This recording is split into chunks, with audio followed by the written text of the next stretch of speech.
ঘুমানোর চেষ্টা করি কিন্তু মনে ভয়ের লেজ থাকে। হঠাৎ ফিসফিস আওয়াজ আবার আসে, এবার দরজার পাশ থেকে। মনে হলো কেউ আমার দিকে হাত বাড়াচ্ছে। আমি কাঁপতে কাঁপতে ল্যাম্প জ্বালাই। হঠাৎ দেখি দরজার ছায়া কেবল বাতাসের কারণে নড়ে চড়ে করছে। আমি ধীরে ধীরে স্বস্তি পেলাম, কিন্তু বুকের ভেতরে ভয়ের অনুভূতি কাটছে না। রাতটা আরও দীর্ঘ মনে হলো। হ্যালো বন্ধুরা, কেমন আছেন সবাই? আশা করি অনেক ভালো আছেন। আমিও ভালো আছি। চলুন কথা না বাড়িয়ে মূল গল্প আসা যাক। আর হ্যাঁ, আপনারা যদি আমাদের চ্যানেল নতুন হয়ে থাকেন তাহলে অবশ্যই আমাদের চ্যানেলটিকে সাবস্ক্রাইব করে পাশে থাকা বেল আইকনটি বাজিয়ে দিবেন। আমি মহুজা। আমার বয়স 22 বছর। আমি দেখতে সুন্দর, গায়ের রং ফর্সা এবং শরীর ফিট। আমি ইউনিভার্সিটিতে পড়ি। লকডাউনের কারণে বিশ্ববিদ্যালয় বন্ধ। শুধু কয়েকটা প্রাইভেট টিউশন আছে, যার মধ্যে গণিত টিউশন হয়। সন্ধ্যা 6টা থেকে রাত 8টা আমার বাসা থেকে ম্যাডামের বাসা রিকশায় যেতে 20-25 মিনিট লাগে। আমরা মোট 10 জন ছাত্রী ম্যাডামের কাছে প্রাইভেট পড়ি। সেই দিনের ঘটনা আমি কখনো ভুলব না। সেদিন রবিবার ছিল। সকাল থেকেই আকাশ মেঘলা, হালকা বাতাস বইছিল। এমন দিনে সাধারণত আমি বাইরে যাই না, তবে বৃষ্টি হয়নি তাই প্রাইভেটে যাওয়ার সিদ্ধান্ত নিয়েছিলাম। প্রাইভেটে যাওয়ার কয়েক ঘন্টা আগে আমি ঘুমিয়ে পড়েছিলাম। 5:30 মা আমাকে ডেকে জাগালেন। ঘড়ি দেখলাম, লেট হয়ে গেছি। তাড়াহুড়ো করে উঠে জিন্স প্যান্ট আর কুর্তি পরলাম। 5:40 বাসা থেকে বের হয়ে গেলাম। সময়মতো পৌঁছেছি। তাদের বাসায় ঢুকতেই কেমন অদ্ভুত আবহ তৈরি হল। চারপাশে শান্তি নেই, শুধু আমরা 4 জন ছাত্রী উপস্থিত। ম্যাডাম পড়ানো শুরু করলেন। হঠাৎ জানালার বাইরে একটি ছায়া নড়চড়ে করল। আমি থমকে গেলাম। মনে হলো কেউ আমাদের দিকে তাকাচ্ছে। রিকশার ধ্বনির সাথে হঠাৎ একটি কুকুরের হট্টগোল। আমি চুপচাপ বসে রইলাম। চারপাশে কেউ নেই, শুধু বাতাসে শীতলতা আর অদ্ভুত অনুভূতি। হঠাৎ দরজার কণ্ঠ ফিসফিস শুনতে পেলাম। কেউ বলল, মহুজা তুমি কি একা? আমি বুক চেপে ধরলাম। চারপাশে তাকালাম, কারও দেখা নেই। আবার শব্দটা এলো, এবার আরও কাছে। আমি ভয় পেয়ে পিছনে হেলান দিয়ে দাঁড়িয়ে রইলাম। চিৎকার করতে চাই কিন্তু গলায় শব্দ নেই। ম্যাডাম হঠাৎ ঘুরে তাকালেন কিন্তু কিছু দেখলেন না। আমি লজ্জিত হয়ে মাথা নিচু করলাম, কিন্তু মনে হলো চারপাশে অদৃশ্য চোখ আমার উপর নজর রাখছে। ঘড়ির কাঁটা 7টা ছুঁইছে। বাইরে আরও অন্ধকার নেমে এসেছে। হঠাৎ জানালার ফাঁক দিয়ে হাওয়া বইতে শুরু করল। সঙ্গে একটি ঝাপসা ছায়া আবার নড়চড়ে করল। আমি নিজের হাত শক্ত করে ধরলাম। মনে হলো কেউ দরজা বা জানালার বাইরে অপেক্ষা করছে। ম্যাডাম সামান্য হাসলেন, বললেন, শান্ত হও, ছাত্রীদের দিকে নজর দাও। কিন্তু আমি জানি কোনো অদ্ভুত কিছু হচ্ছে। রাত 7:20 হঠাৎ দরজার কণ্ঠ ফিসফিস আবার শুনি। এবার আরও স্পষ্ট। মনে হলো কেউ দরজার কাছে দাঁড়িয়ে আমার দিকে তাকাচ্ছে। আমি চুপচাপ বসে রইলাম, মনে ভয়ের হাহাকার। একটি ঝাপসা ছায়া হঠাৎ দ্রুত জানালা দিয়ে সরে গেল। আমি শান্ত হলাম, কিন্তু মনে হলো এটা কেবল শুরু। রাত 8টা নাগাদ টিউশন শেষ হলো। আমি বের হয়ে রিকশার দিকে হাঁটছি। মনে হচ্ছে কেউ আমাকে ঘুরে ঘুরে দেখছে। রাস্তায় ল্যাম্পপোস্টের আলোতে ছায়াগুলোর অদ্ভুত নাচ দেখতে পাচ্ছি। রিকশা যখন মোড় ঘুরল তখন মনে হলো কেউ পেছন থেকে আমার দিকে ধীরে ধীরে এগুচ্ছে। আমি ভয়ে হঠাৎ পেছনে তাকাই। কেউ নেই, শুধু বাতাসে এক অদ্ভুত শীতলতা অনুভব হয়। রিকশা থামার সঙ্গে সঙ্গে মনে হলো আমার পকেটে হঠাৎ ফোন বাজছে। কিন্তু ফোন হাতে নেওয়ার আগে কেমন অদ্ভুত কাঁপুনি লাগছে। আমি হাত কাঁপিয়ে ফোন ধরলাম। পরিচিত নম্বর, কিন্তু কেউ কথা বলল না, শুধু নিঃশব্দ। আমি কেঁপে উঠলাম। তখন হঠাৎ রাস্তায় ছায়া এগোতে শুরু করল। মনে হলো কেউ আমাকে লক্ষ্য করে আমার দিকে ধেয়ে আসছে। আমি দ্রুত বাসার দিকে দৌড়ে গেলাম। রাস্তায় একাকী থাকাটা ভয়ঙ্কর মনে হলো। দরজা খুলে ভেতরে ঢুকতেই বুকের ভেতর হঠাৎ এক ধরনের শান্তি পেলাম। কিন্তু জানালার বাইরে অদ্ভুত ছায়া এখনো চোখে ভেসে উঠছে। রাতে বিছানায় শুয়ে মনে হলো আজকের রাত আমি কখনো ভুলব না। বুকের ভেতরে কেঁপুনি আর ভয়ের অনুভূতি। আবার মাথা তুলে জানালা থেকে তাকাই। মনে হলো ছায়াগুলো যেন আমার চারপাশে ঘুরছে। আমি নিজের পকেটে হাত রাখি এবং ঠিক করি আগামীকাল ম্যাডামের কাছে গিয়ে এই ঘটনার কথা খুলে বলবো, যাতে কেউ আমাকে আর হুমকি দিতে না পারে। রাত পেরিয়ে ভোর হল। হালকা আলো এসে জানালার কাছে পড়ছে। আমি গভীর নিঃশ্বাস নিই এবং ঠিক করি আর কখনো একা বাইরে যাব না। এমন অদ্ভুত সন্ধ্যা আর মনে নেই কখনো আমার জীবনের অংশ হিসেবে। রাতটি আরও গভীর হয়ে এসেছে। মহুজা নিজের রুমে বসে পড়েছে। মনে হচ্ছে চারপাশে অদ্ভুত নীরবতা ভেসে আসছে। জানালার বাইরে হঠাৎ একটি ছায়া কেঁপে ওঠে।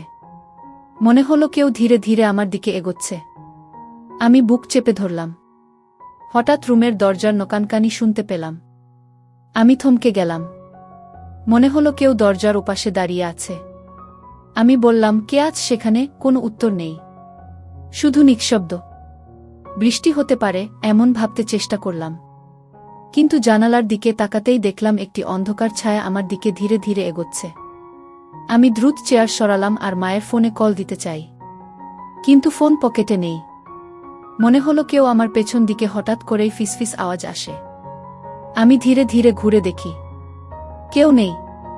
মনে হলো হাওয়ায় ছায়াগুলো নড়ে চড়ে করছে। হঠাৎ জানালার দরজা হালকা করে খোলার শব্দ আসে।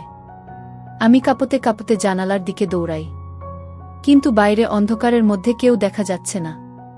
কেবল ল্যাম্পপোস্টের আলোতে ছায়া নড়ে চড়ে করছে। আমি দ্রুত জানালা বন্ধ করি। বুকের ভেতরে কেঁপুনি তীব্র হয়ে যায়। ঘুমানোর চেষ্টা করি, কিন্তু মনে ভয়ের লেজ থাকে। হঠাৎ ফিসফিস আওয়াজ আবার আসে, এবার দরজার পাশ থেকে। মনে হলো কেউ আমার দিকে হাত বাড়াচ্ছে। আমি কাঁপতে কাঁপতে ল্যাম্প জ্বালাই। হঠাৎ দেখি দরজার ছায়া কেবল বাতাসের কারণে নড়ে চড়ে করছে। আমি ধীরে ধীরে স্বস্তি পেলাম, কিন্তু বুকের ভেতরে ভয়ের অনুভূতি কাটছে না। রাতটা আরও দীর্ঘ মনে হলো। কাকে যেন বাইরে অপেক্ষা করছে, কিন্তু ঠিক কোনটি বুঝতে পারছি না। হঠাৎ ফোন বাজতে থাকে। আমি কাঁপা হাতে ফোন ধরি। পরিচিত নম্বর, কিন্তু কেউ কথা বলল না, কেবল নিঃশব্দ। আমি কাঁপতে কাঁপতে রুমের আলোর দিকে তাকাই। মনে হলো ছায়াগুলো ধীরে ধীরে গঠন পরিবর্তন করছে।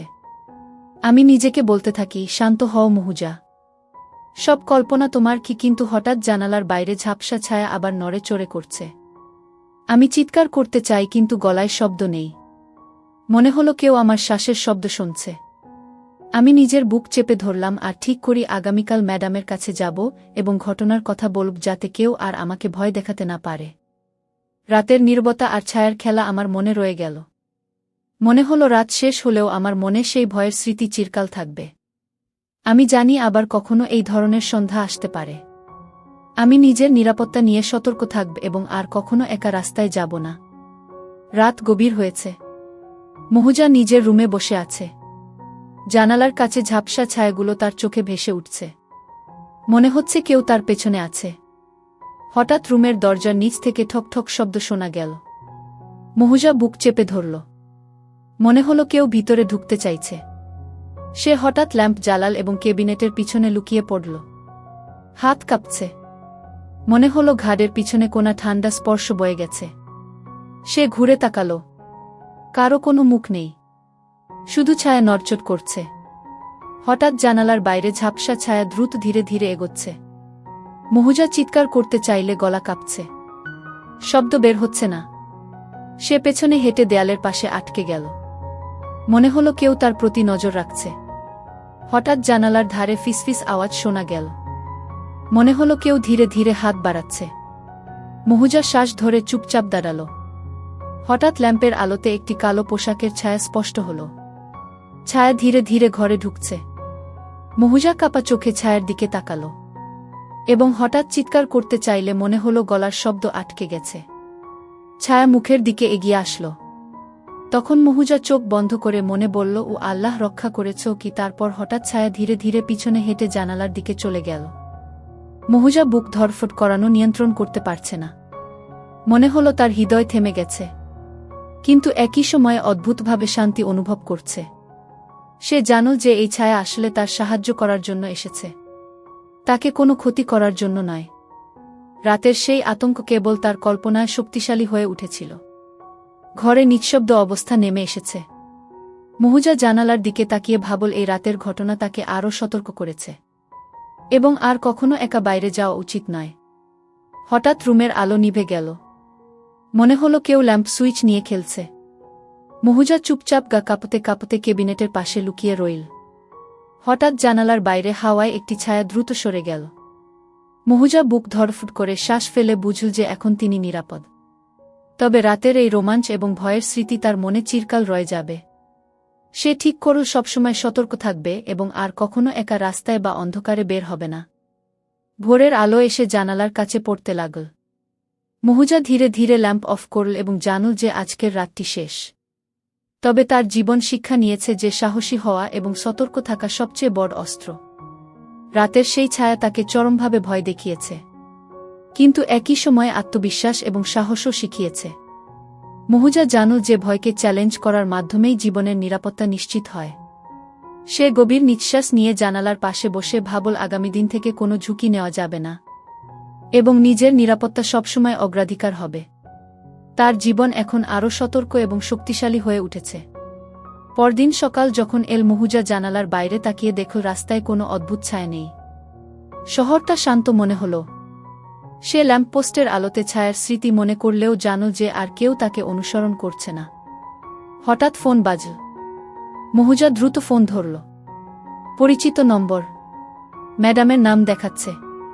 সে কেঁপে উঠল এবং বলল, হ্যালো ম্যাডাম। ম্যাডাম শান্ত গলায় বললেন, মুহুজা তুমি ঠিক আছো? তুমি কি কালকের ঘটনা পুরো খুলে বলেছ? মুহুজা হালকা করে নিঃশ্বাস ফেল। বলল, হ্যাঁ ম্যাডাম, সব খুলে বলেছি। ম্যাডাম বললেন, তুমি সাহসী হয়েছ এবং আর কোনো ঝুঁকি নেবার দরকার নেই। আমি তোমাকে নিরাপদ রাখব। মুহুজা বলল, ধন্যবাদ ম্যাডাম। সেই সময় বাসার দরজা ধাক্কা খেয়ে খুলল। আরিফ প্রবেশ করল। মুখে অদ্ভুত রাগ আর ভয় মিশ্রিত অনুভূতি দেখা যাচ্ছিল। সে মুহুয়ার দিকে তাকিয়ে বলল, তুমি ঠিক আছো? মুহুজা বলল, হ্যাঁ আমি ঠিক আছি। আমি শুধু কালকের ঘটনা ভয় পেয়েছিলাম। আরিফ কাঁধে হাত রেখে বলল, আমি সব দেখেছি এবং আমি কখনো তোমার নিরাপত্তা হারাতে চাইনি। মুহুজা চোখে জল নিয়ে বলল, ধন্যবাদ ভাইয়া। এবার আমি নিরাপদ বোধ করছি। আরিফ হাসল। বলল, আর তুমি কখনো একা বাইরে যাবে না? সবসময় সতর্ক থাকবে? মুহুজা মাথা নেড়ে বলল, হ্যাঁ আমি সব সময় সতর্ক থাকব। হঠাৎ বাইরে থেকে ধ্বনি শোনা গেল। কেউ হেসে বলল, মুহুজা তুমি ঠিক আছো? আমি খুঁজছি না, কেবল পরীক্ষা করতে চেয়েছিলাম। মুহুজা চমকে উঠল। দেখা গেল পাশের বাড়ির বন্ধু মেহেদি এসেছে। হাসতে হাসতে বলল, আমি জানতাম কালকের রাতের ঘটনা তোমাকে ভয় দেখিয়েছে, তাই নিশ্চয়তা দিতে এলাম। মুহুজা চিৎকার করতে চাইল, কিন্তু এখন সে হাসতে লাগল আর অনুভব করল যে রাতের সব ভয় শুধুই ভুল বোঝাবুঝি ছিল। সারা বাড়ি ধীরে ধীরে শান্তি ফিরে পেল। মুহুজা জানালার বাইরে তাকিয়ে ভাবল আজকের রাতের ভয় এবং রোমাঞ্চ তাকে আরও শক্তিশালী করেছে। সে বুঝল সাহস এবং সতর্কতা সবচেয়ে বড় অস্ত্র। তার জীবন নতুন করে শুরু হল। এখন সে জানে যে কোনো পরিস্থিতিতে ধৈর্য এবং সচেতনতা রাখা মানেই নিরাপত্তা রক্ষা করা। আর প্রতিটি ছায়া কিংবা অদ্ভুত শব্দ তার কাছে আর ভয় দেখাবে না। সে ধীরে ধীরে চেয়ারে বসে নিঃশ্বাস নিয়েছিল। ভোরের সূর্যের আলো তার মুখে পড়ল এবং বুঝল যে রাতের অন্ধকার কাটিয়েছে এবং নতুন দিনের আলো নিয়ে জীবনের রোমাঞ্চ আর সাহস উভয়ই তার সঙ্গে রয়েছে। মুহুজা জানল যে এবার থেকে সে একা কখনো আর ভয় পাবে না এবং প্রতিটি রাত এবং প্রতিটি ছায়ার সঙ্গে তার সাহসী লড়াই শেষ হয়েছে।